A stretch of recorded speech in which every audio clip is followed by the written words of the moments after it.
Hello, आज चाहिँ म बारीमा आएको थिएँ होइन। अन्त यहाँ बारीमा चाहिँ मल बोके हुँदो रहेछ। अन्त यहाँ बारीको काम चल्दै रहेछ। यो चाहिँ मटर रोप्नुको लागि हो। म देखाउँदैछु कस्तो गरी रोप्छ। यो चाहिँ मटर रोप्नुको लागि बिहान हानेको।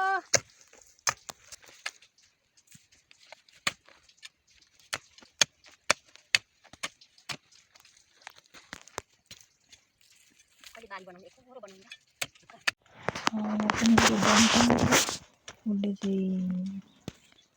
चाहिँ मटर रोप्नु लागि ड्याङ खनाइ हुँदैछ। कम्ती स्पिड खाँदैन काम त फेरि खतरा गर्छ नि।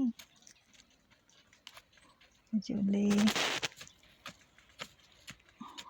माटो पनि हल्का अन्त खन्नु पनि छिटो हुँदो रहेछ। यहाँको माटो चाहिँ बुरुरु हल्का हुँदो रहेछ।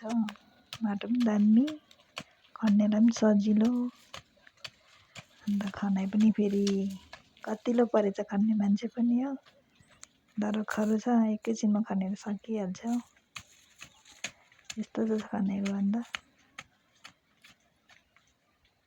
कोदालो भन्दा मान्छे छिटो चल्दैछ हात त। यति छिटो खनाइ छ हो।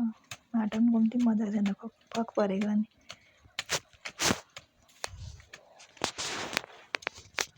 अहिले चाहिँ खन्दैछ, यो ड्याङ बनाउँदैछ। यो चाहिँ मटरको लागि ड्याङ चाहिँ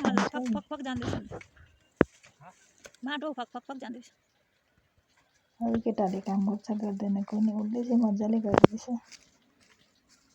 यस्तै मेहनतिलो केटाहरू ठिक छ, काम गरेर भए पनि जे भए पनि यताउता त गरिबस्छ। सबैतिर भ्याउँछ, घरमा भन्यो बाहिर भन्यो। यता बारी पनि छ अलिअलि, यता पनि बारी यताउता पनि घरमा पनि सघाउँछ, यता पनि गरिहाल्छ। काम नगएको मेसिन। यो चाहिँ बिजन हो, यो चाहिँ मटरको बिजन। यो चाहिँ मटर रोप्दैछ उसले। मटरको बिजन यसरी लगाउँदो रहेछ। मजाले मल लगायो, त्यसमा चाहिँ मलको माथि चाहिँ मटरको बिजन मजाले मिलाएर लगाउनु पर्दो रहेछ होइन। यसरी यहाँ चाहिँ मटर रोप्दैछ। म अगाडि क्यामेरा गरेर आएँ, उसले हल्का हाई गर्यो। यो चाहिँ मटर रोपिसकेर चाहिँ मटरकोलाई पुर्दैछ, पुर्नुपर्छ मजाले मल हालेर चाहिँ। मटर रोपिसकेर चाहिँ पुर्ने काम गर्दैछ।